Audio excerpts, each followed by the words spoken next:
But bad thing ఏంటంటే మనం ఇన్సైడ్కి అంత ఇంపార్టెన్స్ ఇవ్వట్లేదు, అవుట్లుక్కి, స్కిన్ బయట ఇంపార్టెన్స్ ఇస్తున్నాం.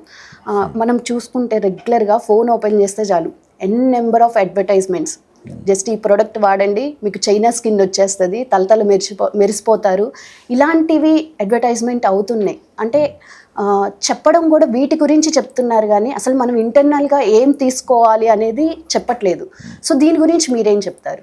అన్ని క్రీములు పూసుకోవడం వల్ల టెంపరీగా మీకు ఏదో కొద్ది రిజల్ట్ కనిపించినట్టు అనిపిస్తుంది, కానీ 90% ప్రోడక్ట్లు నేను గమనించినంత వరకు సింథటిక్ బేస్డ్గానే ఉంటున్నాయి.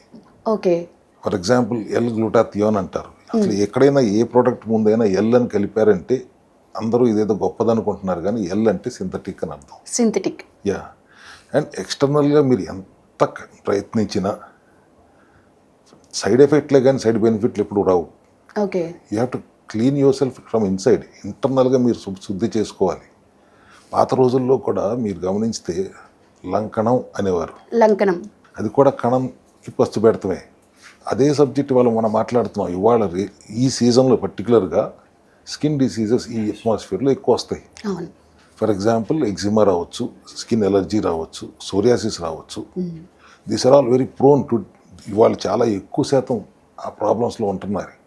ఇప్పుడు ఫర్ ఎగ్జాంపుల్ సోరియాసిస్ అంటే it's not a one disorder, it's an autoimmune disease. Autoimmune disease అంటే మన ఇమ్యూనిటీ, మన రోగనిరోధక శక్తి ఏదైతే మనకు రక్షణగా నిలబడాలో అదే మన వ్యతిరేకంగా మన మంచి కణాలని శత్రువులుగా భావించి దాడి చేస్తే వచ్చే వ్యాధులు. ఓకే. ఒక 100 రకాలు ఉన్నాయి.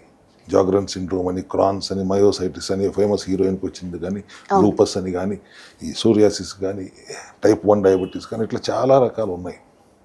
సో ఈ సోరియాసిస్ని అడ్రస్ చేయాలంటే బయట నుంచి క్రీములు పూస్తే అవ్వదు. ఇమ్యూనిటీ సప్రెస్ అయిపోయింది కాబట్టి స్టెరాయిడ్లు వేసి కొడితే అవ్వదు. ఇమ్యూనిటీని ఎన్నాళ్ళు మీరు సప్రెస్ చేయగలరు?